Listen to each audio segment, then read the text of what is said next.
All work and no play makes Jack a dull boy. So I am still on that quest to meet individuals all over the world that have dared to leave their comfort places and seek to start new life in places all over the world. My name is Tope, and I welcome you to this documentary series, Life in Places. On this episode, we meet Victor Ejike. Victor is originally from Nigeria, but he resides in the city of Regina in Saskatchewan province of Canada. And he is one story that tells the value of culture no matter which part of the world we may be at every point in time. We'll get to hear Victor's experience, and I would love for you to particularly take note of the fact that this is a man that breathes and lives himself and his culture wherever he goes. And he has gone the extra mile to bring his host society, his host community, bring them into his own background experience, share his culture with them, and also using his platform, the Afro Tribes non-profit organization, to sell his culture to the host community. Let's get to hear about his experience. Leadership is stepping up when every other person is not willing to step up and taking charge. Leadership, it's helping out. Leadership, it's also being the one to take on the most tasks when there is a lot to be done and people are not stepping up to do it. So that to me is leadership. My name is Victor Ejike. I am a registered nurse and I am the founder and CEO of Afro Tribes Festival Incorporated. I was born in Ibadan, the largest city in West Africa, and Ibadan, it's in Oyo State, Nigeria. It's a huge cultural city. It's known for having produced prominent artists, prominent politicians, and it has one of the best universities in Nigeria, the University of Ibadan, and one of the foremost teaching hospitals in Nigeria, the University College Hospital, Ibadan. Life was good. Life was beautiful. I had a whole lot working for me. I was a regional head, public sector for Globacom, a telecommunications company. Prior to that, I was a regional manager for a pharmaceutical company. And this career path I started as a young person. And at a young age, I was able to start well in life before I decided to leave Nigeria for Canada. But I would say overall, life was beautiful. Life was good. I had a very good early start, career-wise, academic-wise. I've completed my MBA before I left Nigeria. I was already in middle management before I hit 30 in Nigeria. So yeah, that was quite good. Moving to Regina was divine arrangements. I would put it that way because as at when I and my wife decided to move to Canada, my wife was trying to get admission to study for a master's degree in computer science. She has graduated first class in computer science from her bachelor's degree program. and wanted to acquire more education and experience. And she thought of going to the US or Canada, but then she decided Canada had more of a feel of our personality. And we said, okay, yeah, Canada would be it. Then we decided to choose the city, and we had to choose between Calgary and Regina. But fortunately, the University of Regina was able to provide her funding for her master's degree program, and that was how we settled for Regina. And I would say it's been all good. It's been a beautiful experience so far. Well, the first culture shock I would say was the taxi boarding experience. Here, you don't just wait by the roadside and flag down a taxi. You have to book ahead, or if you have to fly the bus, go to the bus stop. Because back in Nigeria, you come out of the street, you see taxis, you can wave down a taxi. Hey, taxi! It doesn't have to be a bus stop. You just wave down a taxi and they take you to your destination. It took some getting used to. When we got here, our first meal was at a Chinese restaurant, so that's universal. So it was good, and we did get some takeout. So the restaurant, realizing that we're newcomers, packed us food to take home. So the next day, that was what we ate. Then 2 days after, we had to go to Walmart to shop. And of course, we were aware we wouldn't get our food, but then we could get rice, we could get beans. So it was tricky finding the right sort of species of the rice we would eat in Nigeria, finding the right type of beans, finding the right type of tomatoes. So at that initial stage, it was mostly experimentation. Okay, what is it? Roma tomato? Is it this other species of tomato that will give us what we wanted? And also finding the things in the grocery stores, in the aisles. So initially it was gradual, then we experimented. But with time, we discovered where we could get the right sort of food we needed. When we came to Regina, there was no African store. So we relied on the small quantity of ethnic food that we brought from Nigeria. It wasn't much, just very little. So we relied on that. And when we ran out, we just depended on what we could find as food. But we were happy to adapt to the culture, the Canadian culture. We were happy to immerse ourselves into the Canadian culture. So it wasn't so much big of a problem. One thing for me, I like Eba a lot. So those early days, like 1 week without Eba, I was like, oh no, I haven't had Eba. So, but with time I adapted, and it's been good. Well, for my first employment, it was quite easy because the day we arrived, the weekend of it, I guess we arrived, I guess on a Tuesday or Wednesday, I can't remember, but I know that the weekend of when we arrived was a Saturday. So I was invited to this party. A friend we met invited us to a party, and at that party they said, "Hey, there is a bank who is having an open day.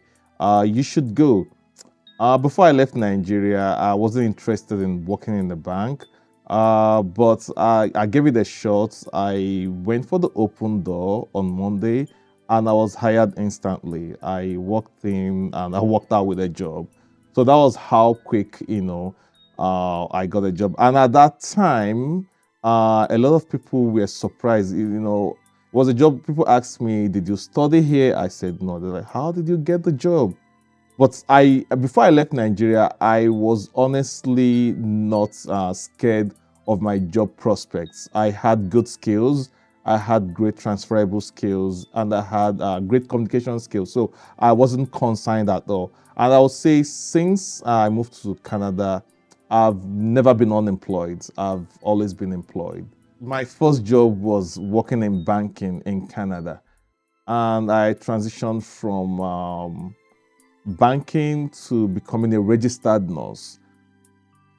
Well, I've worked in healthcare before I left Nigeria, so in pharmaceutical sales. So it was a natural transition, and I have always wanted to make impact in the world. I've always wanted to contribute to humanity. So it was a natural progression for me to, transition into healthcare and become a registered nurse. I had to go back to school, completed the nursing training, and I became a registered nurse, and I'm loving it.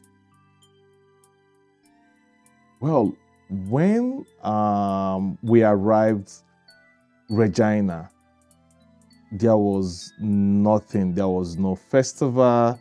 There was no non-profit catering to the community's needs. There were Nigerians here, but there was no organization catering to our needs. The only organization that came close was Open Doors Society, which was focused on helping newcomers, and that's their primary focus. So, but besides, when you transition from being a newcomer to a permanent resident, that was it. So there was no organization focused on taking care of our needs, and I know that we had a lot of needs. For instance, there was no daycare that catered to our cultural needs or community needs. There was no summer camp for us, and that was a big challenge for my family because we came with our son who was 9 months at the time. And when I was about to, my wife was a student and I was working. But then during the summer, it was also challenging getting him engaged. So we had to do something about it. And because we are builders, we don't depend to say, hey, we have to wait till someone do it. So we had to, step up as leaders, step up as community leaders. And that's how we started the Afro Tribes Festival Incorporated. Our first initiative was a summer camp for kids because uh, in our community, you could see kids, lots of them, but it was a challenge getting them engaged. And most of us were working, young professionals, actively working. So it was a huge challenge in the community getting the kids engaged during the summer and keeping them safe. So when we started the summer camp, it was a big relief for members of our community. And now we have over 85 kids attend the summer camp every year. And now it's not just our community, we also have our kids from other ethnic backgrounds also attending the summer camp and enjoying the activities. With the festival, coming from a place like Ibadan, a place known for culture, known for traditions, having also spent some time in Lagos, Owerri. I'm a native of Owerri in Imo State, Nigeria. So we have lots of cultural festivals. So it's also natural that coming to a place like Regina, where I've decided to call my home, it's important to replicate those festivals, those cultural activities. And also there was also this high concern because a lot of friends, a lot of acquaintances we met, we are living Regina. They will say, oh, there is nothing here to do. It's so boring. So again, as community leaders, we stepped up. I and Amarachi stepped up and said, okay, we'll set up a festival to give people a sense of belonging, to give them representation, to give them something to do, something to look forward to, and also give our youth a platform to express themselves. So that's how we came about the festival. Yes, so Afro Tribes has been a platform for cultural exchange. When we moved there in 2018, there were Nigerians here, there were a couple of African nationalities here from Somalia, Sudan, Kenya, but people still didn't know lots about Africa. It was immigration was kind of new for people in Saskatchewan, right? But I believe what we've done is to create a platform where there is a lot of cultural exchange. there's a lot of trust. There's something about when, as a host community, especially in a community that is based on individualism, then you start seeing people loud, if you may, because I know if we are in the bus and we are chatting, we laugh loudly, we talk loudly in a fun way, in a happy way. So it gave them something to see. Uh, what can I learn about these people? Right? Recently, jollof rice was served at the Saskatchewan Health Authority, one of the hospitals, and that gave me so much joy because, as part of our work at Afro Tribes, we've also been advocating for culinary diversity. So again, it's a platform that's also giving the host community cultural exchange. So you learn about our music. I remember when Rema's Baby Calm Down was top on the chart list. It was playing on the radio, and that gave me so much joy. Ed Sheeran's song with Burna Boy played so much, Davido's song. So, and now people around are getting to identify with the culture. So that's a beautiful thing that we are putting in the work, and then people are getting to see and learn more about the culture, and that will also build trust with the host community. Oh yes, I do. I do. I listen to the news every day, and I follow up with what's happening back home. The current president, it's looks like he's doing his best, trying to stabilize the economy, trying to ensure that Nigeria regains its former glory, if I may say that. When they were young, because we've heard that Nigeria was better when they were young. But there is still the concern of insecurity. It's a whole lot. The insecurity is scary, right? So as someone who's lived or who's been living abroad for some time now, when you listen to the news, there is no passing day you don't hear news of terrorists killing people. So it's scary, and that's something I would like the current government to work on, securing the lives of the people, and also ensuring that their economic policies, are transformed into real succor for the people, so that the people can feel the economic policies, and it's not just things we hear of on the TV, or things we hear of when they give their speeches, or when they're at international conferences, but the people back home can say, oh, for sure, food is cheaper, I feel safer, the schools look better, they are safer, and they are. So those are the things we want to see.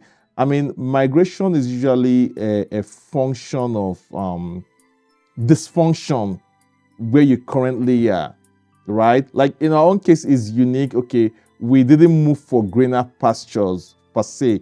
We moved in search of higher education, right? But then why did we stay back?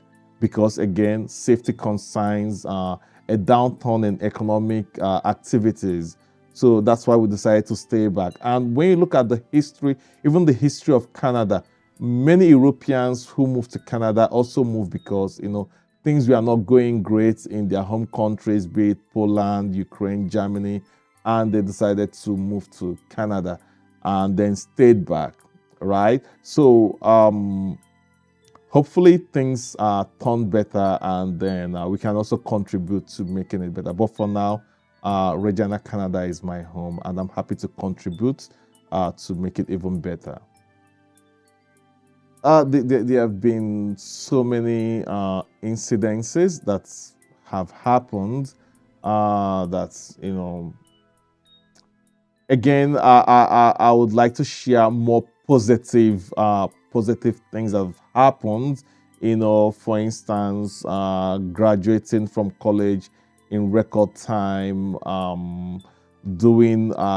getting great jobs, working for a telecommunications company, which was new at the time. I mean, I was in my first year of university when telecommunications came to Nigeria, and it felt like magic when I got to work in the industry and be a part of it.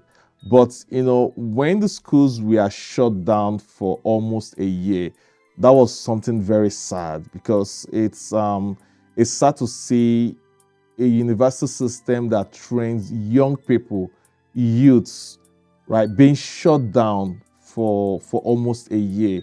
That hits you in the guts. Yeah.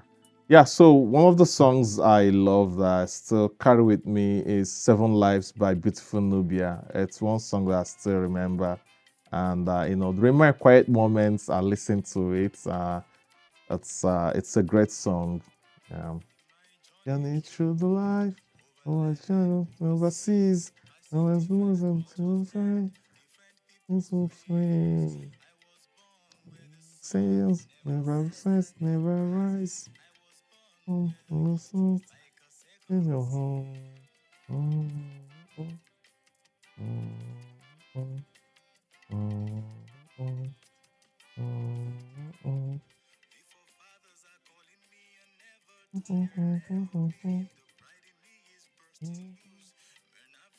boy. Oh, oh, oh, oh, oh, oh, oh. Again, there have been different exciting things that have happened to us here, like having our second child here in Canada. During COVID, it was sort of a miracle, right? I'd gone to work and then I got to say, hey, come to the hospital. The baby is coming, and I had to run around, go get shopping. In fact, interestingly, one interesting thing about it, I shopped for both male and female items because I didn't know if it was going to be a male or a female. So it's one thing that happened during COVID, and again, experiencing COVID was something that was. I can't forget COVID. That COVID happened, and we got shut down. For a long time like that. So that's an experience I won't forget. But the good thing about it is they also seen how the government of Canada supported its citizens throughout COVID, providing them financial support to ensure that people didn't go hungry. So that was actually something I would live to remember. Well, I love Regina. I love Saskatchewan. I love the prairies. The one thing that is challenging for me is the cold.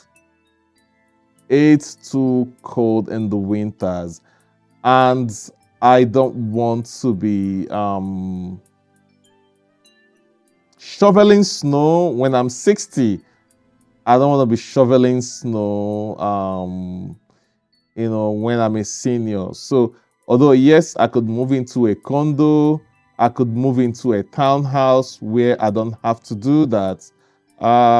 However, it would be nice to move to a warmer place, but I don't know. For now, Regina is my home. I'm here to contribute to make it better and help the community. But we'll see how it goes. Maybe climate change makes Regina warmer. That's a construct I would like to see happen. So if that happens, for sure I'll live out the rest of my life in Regina. Interestingly, I've lived my life in places, different places from where I was born. I've lived in different places, and I've been able to see the world from different lenses and from different points of view. So it's helps with my perspective. It also helps with the way I relate with other people. It's helped shape my point of view. It's helped shape who I am and who I've become. So life in different places, life in like having lived life in places, has made me a better person, has made me better informed about the world. It also made me more cultured than the average person, because I've been able to try different foods, try different cultures, and see things from different points of view. Well, I'm happy to be a part of this series, sharing my life in places. And I live in Regina, Canada. And since I've been here, I've contributed to the community by helping with youth engagement through the summer camp and also helping with the Seniors Day program. It's called High Life Seniors Day program to also keep our seniors engaged. We have Love Jazz, which is a Black History Month celebration, and the Afro Tribes Festival. So it feels great to, live in a different city, knowing I moved from somewhere and being able to contribute to that city, being able to contribute to the policies and shape policies that help not just my immediate community, but the greater community at large. Because and also as a registered nurse, also helping people because as a registered nurse, I see everyone and I help everyone. So it feels great to be a part of the community. It feels great to contribute, and taking my life, taking my lived experiences from living in different places, bringing it to Regina to contribute to Regina. This is what the series is about. So I'm happy that I'm able to bring that lived experience here and be a part of it. So it's awesome. Wow. And that is Victor's experience. Interesting, interesting, interesting. And the key point to note is the fact that this is a man that is comfortable in his own skin and he moved to a new society and exuding the same confidence and belief in himself and really accepting his identity, he has been able to blend into his new society and positively affecting his new society tremendously, I must say, also. So that's it for this episode, and I'll see you guys on the next one. Bye.